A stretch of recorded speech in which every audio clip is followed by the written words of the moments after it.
ഇന്നൊരു കുഞ്ഞ് സ്റ്റഡി വ്ലോഗാണേ. രാവിലെ തന്നെ ഇങ്ങനെ ബാൽക്കണിയിലിരുന്ന് പഠിക്കാൻ അത് വേറൊരു വൈബാണല്ലേ. ഈ പുറത്തുള്ള നല്ലൊരു സൺലൈറ്റ് ഉണ്ടാവും, മൊത്തം അധികം ചൂടുണ്ടാവില്ല, അങ്ങനെ എല്ലാം നല്ലൊരു വൈബാണ് ഈ ബാൽക്കണിയിലിരുന്ന് ഇങ്ങനെ പഠിക്കുമ്പോൾ. എക്സാംസൊക്കെ അടുത്ത് വരാറായി, ഇപ്പോൾ അതിൻ്റെ ടെൻഷനാണ്. റിസൾട്ട് വരാനായി ഡിഗ്രി ലെവൽ പ്രിലിംസിൻ്റെ. റിസൾട്ട് വന്നാലാണ് ഇപ്പോൾ കറക്റ്റ് അറിയാൻ പോകുന്നത് കട്ട് ഓഫ് ഏതൊക്കെ ക്ലിയറായി, എന്തൊക്കെയാണ് അവസ്ഥ എന്നൊക്കെ ഉള്ളത്. എന്തായാലും ഈ മന്ത് ലാസ്റ്റ് തന്നെ വരും എന്നാണല്ലോ ന്യൂസ് കേൾക്കണേ. നമുക്ക് നോക്കാം. മാക്സിമം ഇപ്പോൾ ചെയ്യാൻ പറ്റുന്ന കാര്യം എന്താണ്? പഠിക്കുക പഠിക്കുക പഠിക്കുക. അത് തന്നെയാണ് ഡെയിലി ചെയ്തുകൊണ്ടിരിക്കുന്നത്. ഇതിനിടയിലാക്കിയൊരു പ്രശ്നം, ഞാൻ PSC ഞാൻ UPSC ഒന്നിച്ചാണ് കൊണ്ടുപോകുന്നതെന്നൊക്കെ മുന്നേ പറഞ്ഞിട്ടുണ്ടല്ലോ. അപ്പം UPSC ഇപ്പം താൽക്കാലികമായിട്ട് നിർത്തി വെച്ച സ്റ്റേജിലാണ് പോയിക്കൊണ്ടിരിക്കുന്നത്. കാരണം രണ്ടും കൂടി മാനേജ് ചെയ്യാൻ ഇപ്പം കുറച്ചൊരു ബുദ്ധിമുട്ടാണ്. ഇത് PSC ഇപ്പം എക്സാം ഡേറ്റ് അടുത്ത് വരുന്നത് കൊണ്ട് കുറച്ച് ടൈമല്ലേ ഉള്ളൂ ഇനി മെയിൻസ് വരാൻ. UPSC കുറച്ചും കൂടെ ടൈമുണ്ട്. അതുകൊണ്ട് കുറച്ചൊന്ന് ഭയങ്കര സ്ലോ ആയിട്ടാണ് പോകുന്നത്. ചില ക്ലാസ്സസ് പെൻഡിങ് ആണ്, ചില ദിവസം ഒട്ടും നോക്കാറില്ല, ചില ദിവസം കുറച്ച് നോക്കാറുണ്ട്. ആ രീതിയിലേക്കാണ് പോകുന്നത്.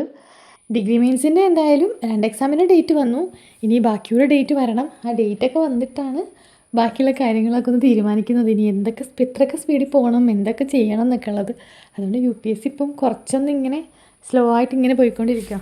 ഞാനിപ്പോൾ ഒരു പുതിയ ഹോബി സ്റ്റാർട്ട് ചെയ്തിട്ടുണ്ട്. ഹോബി എന്ന് പറയാൻ പറ്റുമെന്ന് അറിയില്ല, ഒരു സ്ട്രെസ് ബസ്റ്ററായിട്ട് പറയാം. കുറേ പഠിച്ചിങ്ങനെ തളർന്നിരിക്കുന്ന സമയത്ത് സ്ട്രെസ്സൊക്കെ കുറയ്ക്കാം, ആ രീതിയിലൊക്കെ. ഇത് ആ ഒരു ഡയമണ്ട് പെയിൻറ്റിങ് കിറ്റ് ഉണ്ടല്ലോ, ഇത് ഞാൻ കുറേ കണ്ടിട്ടുണ്ട്.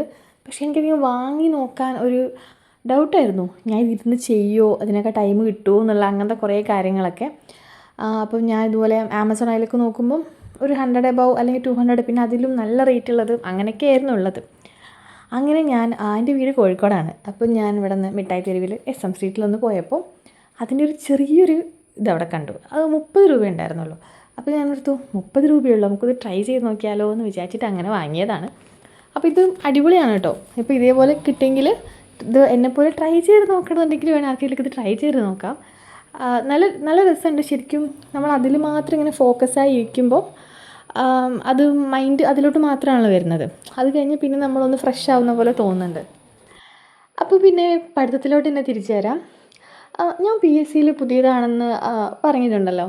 അപ്പം ഞാൻ 1-2 പേരോടൊക്കെ ഇങ്ങനെ സംസാരിക്കുമ്പോൾ ആണെങ്കിലും, നീ UPSC പ്രിപ്പയർ ചെയ്യുന്നതല്ലേ, പിന്നെ നിനക്കെന്താ PSC പഠിക്കുന്നതിന് എളുപ്പമല്ലേ എന്നൊക്കെ ചോദിക്കുന്നുണ്ട്. പക്ഷേ അങ്ങനെയൊന്നുമല്ല, രണ്ടാണ്. ചില സബ്ജക്ട്സ് ഓവർലാപ്പ് ചെയ്യുന്നതല്ലാതെ ഭയങ്കര ഡിഫറെൻ്റാണ്. ഇപ്പം അതുപോലെ മലയാളം ആണെങ്കിലും, പിന്നെ അല്ലാതെ ഇതുപോലെ കേരള കറണ്ട് അഫെയർ അത് വേറെ നോക്കണം. അതും UPSCക്ക് കറണ്ട് അഫെയർസ് പഠിക്കുന്ന രീതിയിലല്ല PSCക്ക് കറണ്ട് അഫെയർസ് പഠിക്കുന്നത്. പിന്നെ അങ്ങനെ ബാക്കിയുള്ള നോട്ട്സും എല്ലാം തന്നെ ഇത് രണ്ടും തമ്മിൽ നല്ല ഡിഫറൻസ് ഉണ്ട്. പക്ഷേ നമുക്കൊരു ഓൾ ഇന്ത്യ ലെവലിലെ കുറേ കാര്യങ്ങൾ UPSC അറിയുന്നത് കൊണ്ട് അതിൻ്റെ ആ ഒരു ഇതിൽ നമുക്ക് കുറച്ചും കൂടെ അറിയുന്ന കാര്യങ്ങളൊക്കെ ഉണ്ടാവുമായിരിക്കും. പക്ഷേ അല്ലാതെ നോക്കുമ്പോൾ അങ്ങനെ എളുപ്പമൊന്നുമല്ല കേട്ടോ. അങ്ങനെ കുറേ പേര് ഞാൻ പറഞ്ഞു കേട്ടു, UPSC പഠിക്കുന്നവർക്ക് PSC എളുപ്പമാണെന്ന്. അങ്ങനെയല്ല, പഠിക്കുന്നത് വേറെ തന്നെയാണ്. ഇപ്പം ഞാനാണെങ്കിൽ ഇതുപോലെ സ്കൂളിലാണെങ്കിലും മലയാളം പഠിക്കാത്തത് കൊണ്ട് അതിൻ്റേതായ ബുദ്ധിമുട്ടുണ്ട് മലയാളം പഠിക്കുമ്പോണ്ട്. ചിലരൊക്കെ അങ്ങനെ എളുപ്പമെന്ന് പറയുമ്പോൾ എനിക്ക് പറയാൻ തോന്നിയിട്ടുണ്ട്, ഇതൊന്നും ഇങ്ങനെയല്ലടാന്ന്. പക്ഷേ അങ്ങനെ നമുക്ക് എപ്പോഴും എല്ലാവരോടൊന്നും പറയാൻ പറ്റില്ലല്ലോ. അതാണ് ഞാനിപ്പോൾ ഇവിടെ പറയുന്നത്. അങ്ങനെയൊന്നുമല്ല, ഒന്നും എളുപ്പമാണെന്ന് വിചാരിച്ചിട്ട് കാര്യമില്ല. അതാണ് ഏറ്റവും വലിയ കാര്യം. അങ്ങനെ ഇപ്പം ഇത് ചെയ്യുമ്പോൾ വിചാരിക്കും അത് എളുപ്പമാണ്, വേറെ കാര്യം ചെയ്യുമ്പോൾ വിചാരിക്കും മറ്റേത് ചെയ്താലോ അത് എളുപ്പമാണല്ലോ. പക്ഷേ എല്ലാത്തിനും അടുത്തോട്ട് പോകുമ്പോഴാണ് മനസ്സിലാവുന്നത് അങ്ങനെയല്ല. ഇപ്പം ഞാൻ ആണെങ്കിലും വിചാരിച്ചിട്ടുണ്ടായിരുന്നു ശരിക്കും PSC എളുപ്പമായിരിക്കുന്നു. എളുപ്പമെന്ന് വെച്ചിട്ടുണ്ടെങ്കിലും UPSC വെച്ചിട്ട് PSC, പക്ഷേ പഠിക്കുന്നത് കുറച്ച് കുറവാണ്. അങ്ങനത്തെ കുറേ കാര്യങ്ങളുണ്ടെങ്കിലും പക്ഷേ PSC കിട്ടുകയെന്ന് വെച്ചാൽ അത്ര എളുപ്പമുള്ള കാര്യമല്ല. ഇന്ന് ഞാൻ കുറച്ച് നാളായിട്ട് ട്രൈ ചെയ്യണമെന്ന് വിചാരിച്ചേ പ്രോൺസ് നിർവാണ ട്രൈ ചെയ്തു കേട്ടോ. നമ്മുടെ ആക്ടർ ബേസിൽ ജോസഫിനെ ഷെഫ് ഷെയർ ചെയ്തു എന്നൊക്കെ പറഞ്ഞിട്ട് വൈറലായി ഉണ്ടായിരുന്നല്ലോ. അത് സംഭവം ടേസ്റ്റൊക്കെ അടിപൊളിയായിരുന്നു. പക്ഷേ കളർ ചെറുതായിട്ടൊന്ന് മാറിപ്പോയി, പച്ച കളർ കുറച്ച് കുറഞ്ഞു പോയി. പക്ഷേ ടേസ്റ്റ് അടിപൊളിയായിരുന്നു കേട്ടോ. ഇന്നത്തെ വ്ളോഗൊക്കെ ഏകദേശം കഴിയാറായി. എനിക്കെല്ലാവരോടും പിന്നെ ഒരു കാര്യം പറയാനുള്ളത്, ഇപ്പം റിസൾട്ടൊക്കെ വരാറായി. അപ്പം കിട്ടുന്ന ഹോപ്പ് ചെയ്തിരുന്നിട്ട് ചിലപ്പം കിട്ടാതിരിക്കാം. എനിക്കാണെങ്കിലും വേറെ ആർക്കാണെങ്കിലും ഒക്കെ ഉണ്ടാവുമായിരിക്കും. അപ്പം അതുകൊണ്ടൊന്നും പിന്നെ എന്താ പറയുന്നത്, ബാക്കൗട്ടൊന്നും എടുക്കാതെ പിന്നെയും പഠിച്ചുകൊണ്ടിരിക്കുക. നെക്സ്റ്റ് എക്സാം പിന്നെയും വരുന്നുണ്ടാവും. അത് ഇനി ഇതിൽ വിചാരിച്ചതിന് കട്ട് ഓഫ് കിട്ടാതെ വേറെ ഏതെങ്കിലും കട്ട് ഓഫ് കിട്ടിയെന്ന് വരും. അങ്ങനെയാണെങ്കിൽ കട്ട് ഓഫ് ക്ലിയർ ചെയ്ത് ഏതാണോ അതിനുവേണ്ടി ട്രൈ ചെയ്യാം. ഒരു കാര്യം എന്തായാലും ഓർത്താൽ മതി, പ്രത്യേകിച്ച് എനിക്ക് ഗേൾസിനോടാണ് പറയാനുള്ളത്. ഗേൾസിന് ജോബ് എത്ര ഇമ്പോർട്ടൻ്റ് ആണെന്നുള്ളത് ഇപ്പം ഞാൻ പറയേണ്ട ആവശ്യമില്ല, എല്ലാവർക്കും അറിയാം. അത്ര ഇമ്പോർട്ടൻ്റ് ആണ്. അപ്പം ബോയ്സിനോട് ഇത് പ്രത്യേകം പറയേണ്ട ആവശ്യമില്ല, കാരണം അവർ ഓട്ടോമാറ്റിക്കലി ആ രീതിയിൽ പോകും. അപ്പോൾ അവർക്ക് ജോബാവും.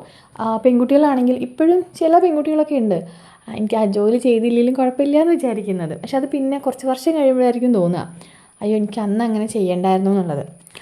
അപ്പോൾ എല്ലാവരും നന്നായിട്ട് പഠിക്കുക. എല്ലാവർക്കും നിങ്ങളെല്ലാവരും ആഗ്രഹിക്കുന്ന ജോബ് ഏതാണോ അതിൻ്റെ കിട്ടട്ടെ എന്ന് ഞാൻ വിചാരിക്കുന്നു. Happy learning.